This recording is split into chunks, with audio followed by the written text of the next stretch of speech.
Good evening. இன்னைக்கு 10th state போர்டுடைய ஃபைனலா maths பத்தி ஒரு ஸ்மால் டிஸ்கஷன் அண்ட் ஒரு இம்பார்ட்டன்ட் பாயிண்ட்ஸ்.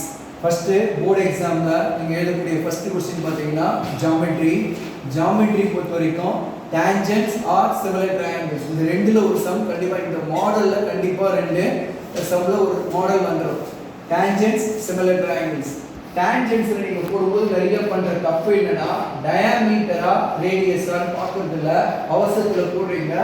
டயாமீட்டரா இருந்தா 2 ஆல டிவைட் பண்ணிட்டு அப்புறமா கன்ஸ்ட்ரக்ஷன் பண்ணுங்க. ரேடியஸா இருந்தா அப்படியே டைரக்டா போடலாம். விட்டமா இருந்தா 2 ஆல வகுத்து ஆரமா மாத்திட்டு போடுங்க.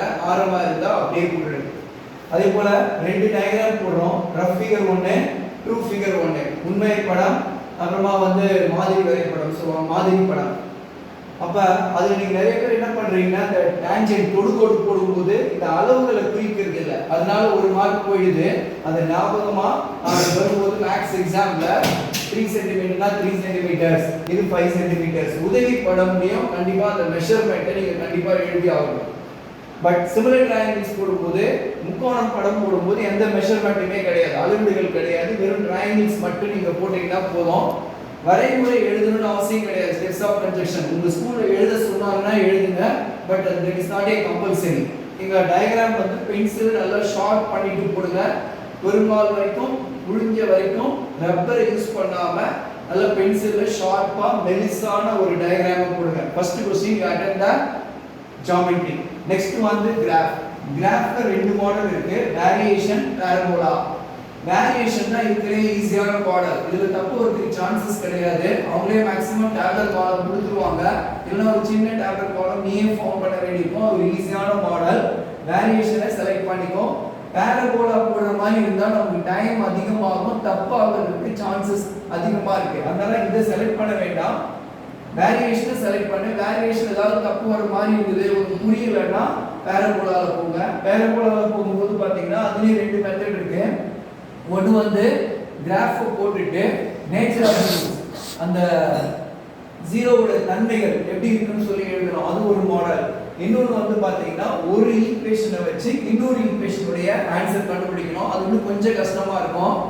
அதுல போடும்போது நீங்க வேரியேஷன் போட்டாலும் சரி பாரபோலா போட்டாலும் சரி நீங்க ரொம்ப முக்கியமா கவனிக்க வேண்டியது கண்டிப்பா அதுல ஸ்கேல் எழுதணும். சொல்யூஷன் தீர்வுகள் கண்டிப்பா x ஓட வேல்யூ என்ன y ஓட வேல்யூ என்ன இதுல வரும். பாரபோலால x ஓட மதிப்பு ரெண்டு மதிப்பை கண்டிப்பா எழுதணும். x ஆக்சிஸ்ல x அச்சுல x and x dash, y அச்சுல y and y dash, rg அந்த ரெண்டுமே x அச்சு y அச்சு வெற்ற இடத்துல o போட்டுக்கோங்க.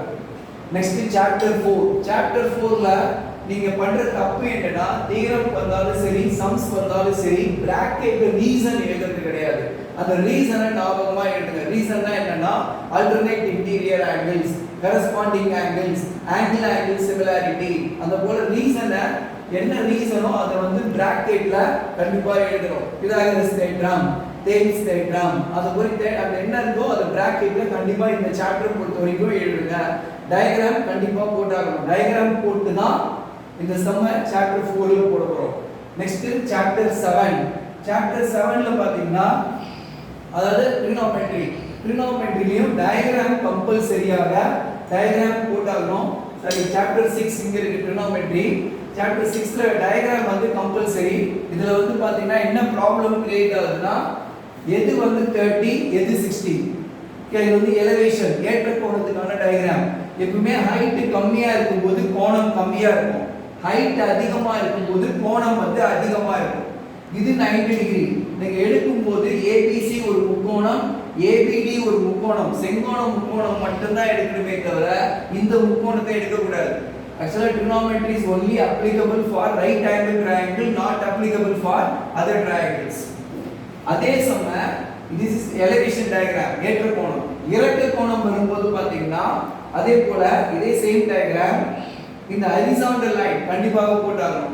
ஹரிசாண்டல் லைன்ஸ் போடும்போது கிட்டக்க இருக்கிற ஆங்கிள் இது ரெண்டும் 30 பெரிய ஆங்கிள் இது 60னா இது 60. டயகிராம் மாத்தி போட்டுட்டீங்கன்னா ஃபுல் சம்மே போய்டும், 5 மார்க் வேஸ்டா போய்டும்.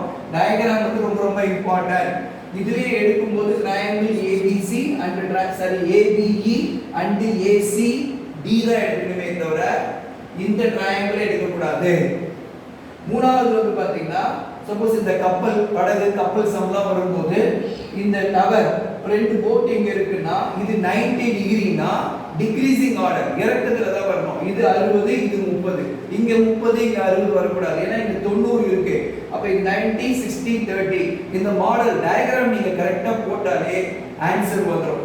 இதுல முக்கியமானது லாஸ்ட் நீங்க ஆன்சர் கண்டுபிடிச்சிட்டீங்கன்னா ஆன்சர் வந்து வித் யூனிட்டோட எழுதணும். அப்படின்னா என்ன அர்த்தம்னா distance between two boats are 32 meters, height of a building 12 meters, கட்டடத்தின் உயரம் 12 மீட்டர், இரண்டு படகுகளுக்கு இடையே உள்ள தூரம் 32 மீட்டர். லாஸ்ட் அலகோட ஸ்டேட்மென்ட்ல ஆன்சர் எழுதுறீங்க. அடுத்து சாப்டர் 8. சாப்டர் 8ல ப்ராபபிலிட்டி நிகழ்தகவுல கண்டிப்பா நீங்க சாம்பிள் ஸ்பேஸ் எழுதணும். சாம்பிள் ஸ்பேஸ்னா பர்టిక్యులரா டைஸ். இப்ப சிங்கிள் டைஸ்னா 1 2 3 4 5 6, அந்த டபுள் டைஸ்னா 36. சாம்பிள் ஸ்பேஸ் எழுதி தான் நீங்க என்ன பண்ணனும்னா சம் போடுறீங்க. அதே போல காயின்ஸ் நீங்க 2 coins a coin 3 coins sample space என்னென்ன நிகழ்தகவுல நடக்குன்னு போட்டுட்டு ஃபார்முலா எழுதி சம் போடுங்க. அடுத்து இந்த சாப்டர் 7ல பாத்தீங்கன்னா ஃபிகர் கம்பல்சரி கண்டிப்பாக அந்த டயகிராம் போடணும்.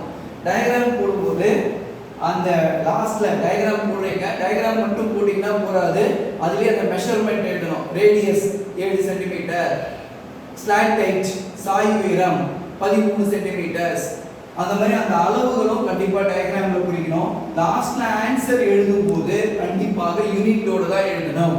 இப்ப ஆரம் கண்டுபிடிச்சீங்கன்னா 7 மொத்தமா போடக்கூடாது. ஆரம் 7 சென்டிமீட்டர், உயரம் 12 சென்டிமீட்டர், சாய் உயரம் 13 சென்டிமீட்டர், வால்யூம் கண்டுபிடிக்க சொல்றாங்க கன அளவு. அப்ப கியூபிக் யூனிட் 232 கியூபிக் யூனிட், தமிழ்ல வந்து கன அளவுகள். Surface area total surface area கண்டுபிடிக்க சொல்றாங்க. ஏரியா வலைப்பரப்பு மொத்த பரப்பு.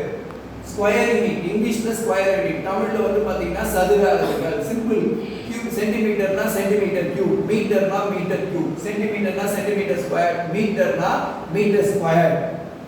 நெக்ஸ்ட் 1 மார்க்குள்ள வரோம். 1 மார்க்ல 14 1 மார்க்ல 3 1 மார்க் மட்டும் தான் extra question, that is creative questions.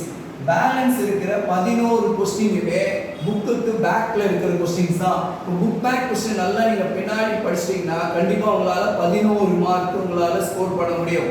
இப்போ உங்களுக்கு ப்ராப்ளம் எதுன்னா இந்த 3 கிரியேட்டிவ் क्वेश्चंस வந்து ஒரு 3 1 மார்க், 28வது क्वेश्चन 2 மார்க்ல கம்பல்சரி ஒரு 2 மார்க், 42வது क्वेश्चनல ஒரு கம்பல்சரி 5 மார்க். அப்ப 5 + 2 7, 7 + 3 10 மார்க் தான் உங்களுக்கு கிரியேட்டிவ், உங்களை சோதனை செய்யக்கூடிய ஒரு வினாக்கள்.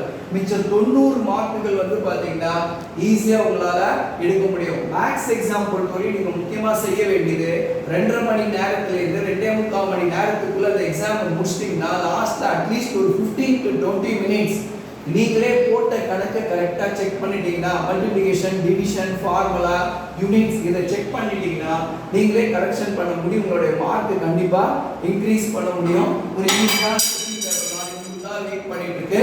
All the best for your maths exam.